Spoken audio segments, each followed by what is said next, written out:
Ken Trahan with Lenny Vangilder. It's our First NBC Bank Weekend Review, brought to you by First NBC Bank, with 39 locations throughout the metropolitan New Orleans area and into the Florida Panhandle. That's First NBC Bank, proud sponsor of SportsNOLA.com.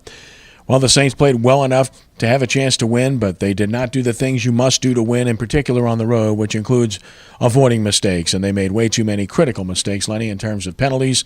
10 for 75 yards, none bigger than the fairly complete brain cramp at the end. And then obviously the turnovers, including a pick six, were too much to overcome. Yeah, and the timing of the mistakes, with the exception of the Breeze pick six, which... That's a play. That's a good play made. That's a very good defensive play that turned into a tip ball and got run back for a touchdown. But the ones when you get down to crunch time in the fourth quarter, the Ingram fumble, which again, that was a good play. The ball got punched out. He just didn't want it was a bad exchange. He put it on the ground. The ball got punched out.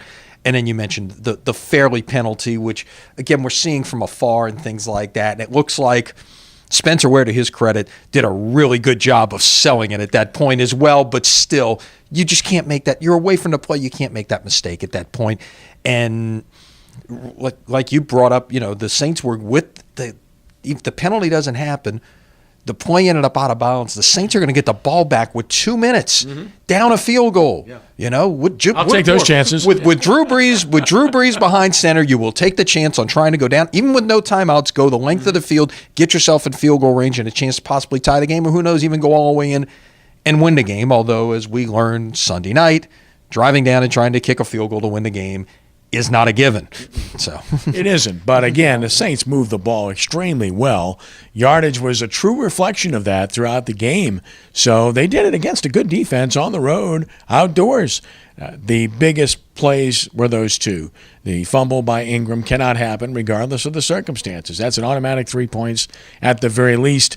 And then, of course, the play by Fairley, which, of course, as many people have detailed, this is a pattern of behavior from him dating back to his days in college. And as we noted, it's been a very difficult week for Nick, losing his mother, and credit him for showing up to play. A lot of courage there. But it does not excuse that type of behavior. It's a team game. You can't allow yourself to be caught up in the moment with an individual play that kills your team.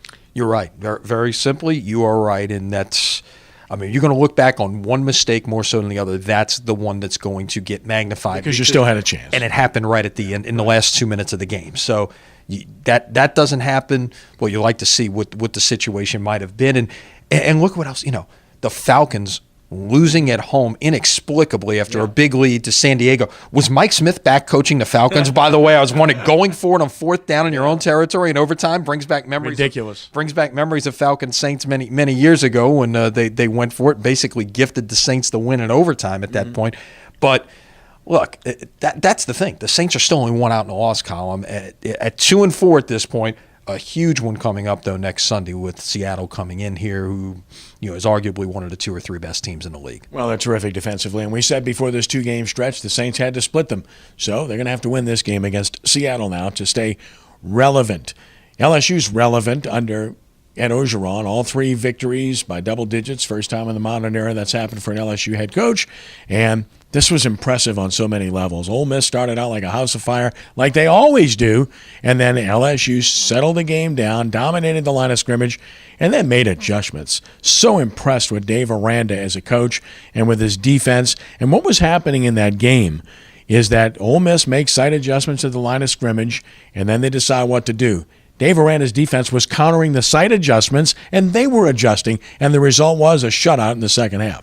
Brilliant performance. And, Dave Aranda's defense probably gets overshadowed by just the unbelievable performance of Leonard Fournette, who was only supposed to play, 30 snaps, presumably on a pitch count, so to speak. All he does is set a single-game LSU record for rushing and was extraordinary, the performance that we saw for somebody who hasn't been on the field in a month.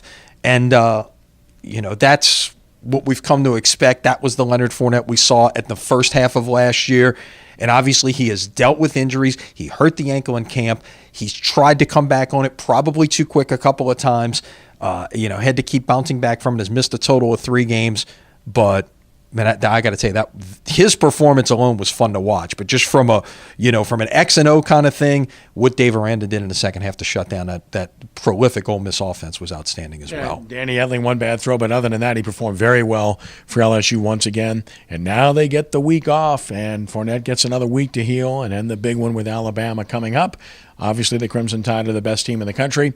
LSU's playing at a level that will give them a chance, in my mind, at home. I think that's a fair statement. I think it is too. I think if, Alabama-Auburn is obviously a rivalry and you could throw some things out the window there. But when you're talking about who's got the best chance at this point to possibly beat Alabama, I'd say it's LSU. Somebody brought up a great point. You look at this point in the season who the top 5 were in the AP poll a year ago. Only one of those teams ended up making the playoffs. So a lot of things, there's a lot of season left. A lot can still happen. Look what we saw with Ohio State and Penn State on Saturday. If you think it's a foregone conclusion that Alabama's running the table and winning the national championship, I would tell you to step on the brakes a little bit on that one, because a lot of things can still happen out there in college. It's the beauty of college football, it really is.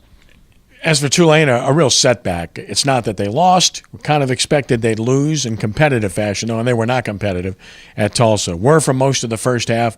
Then the roof caved in. They had no answer. Their running yards, they had some success doing that, but it was kind of a lie. It was a little bit after the fact. They couldn't stop Tulsa. They fumbled another kick. That's 5 this year. So this was just ugly, and they just can't throw the ball, Lenny. No, they can't. When you look at, when you're behind in that game like you were, and you look at the passing stats and you're 3 of 17, that's a little problematic. And that's obviously something that, based on what Willie Fritz is trying to do, one, it could be a problem, but I think you've got to get that quarterback in there who's not sitting in your building right now that can do both. So, and that is the perfect quarterback for his type of system. Somebody who can be that run-pass option, the ability to go back and keep a defense honest. We saw flashes of it from Couliet in that UL Lafayette game, but that is not so good of a pass defense. When you're facing somebody who can defend the pass a little bit, I don't think you'll see 3 of 17 again, but I think it's somewhere in between in terms of what you're going to see. But you mentioned the running game. Give them credit. They still ran for 350 yards, career days for both Josh Rounds and for Dontrell Hilliard as well. Another great week of high school football on SportsNOLA.com and through WHNO TV 20. Yep, we got another. Well, actually, this week, no TV this week because we've got. I'm talking about last week. Last week was terrific. I mean, you had to basically District 9 2A was all pretty much settled. Well, not settled because there's still a big one coming up this week, but kind of sorted itself out. If you were watching last weekend with Riverside's win over St. Charles Catholic, and what a great atmosphere at Country Day on Saturday. Pleased to be able to bring that one to you. Country Day's win over Newman, and.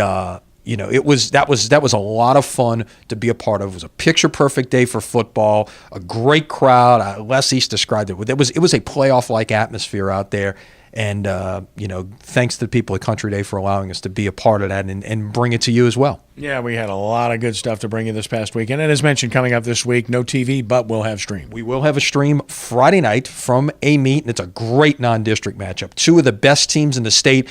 You could see both of these teams in the Dome. McDonough 35 and a meet should be a good one. We will have it for you Friday night at 7 at SportsNOLA.com. No prep TV this week because we've got a college game for you live from Natchitoches Saturday night. Nichols and Northwestern State.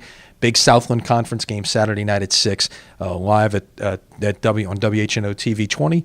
Our regular crew that you're used to seeing on the First NBC Bank Prep Showcase, Ken Berthelot, Wade Kaiser will have the call for that one. Yep, and we'll have Rummel Curtis on Sports NOLA Saturday night as well. So we'll be all over the place. It's going to be a great week for high school football again. Last but not least, the Pelicans open their campaign 2016-17 season on Wednesday night against Denver. Friday night at home as well against an even tougher opponent. So it's going to be an interesting opening week, and it's kind of an uneasy feeling right now. People don't know what to expect. Some new faces. It might take time to gel. You still got health issues. You can't feel overly optimistic. I think that's fair to say without being pessimistic, right? Look, you want to be healthy, and you're not completely healthy, and obviously that was the biggest issue a year ago. So early on, just got to kind of sort your way through things, if you will. Get some of these guys back. At some point, we'll see Drew Holiday back. Glad to hear good news about the successful surgery with his wife Lauren, and we'll see how the time frame plays out. And continued prayers to his family, but on the court, I think it's important to win game one. I really do. Get that thing started on the right note because, again, like you mentioned, game two, Golden State comes in here Friday night for an 8:30 national television game, and you don't want to put yourself so far behind the eight ball.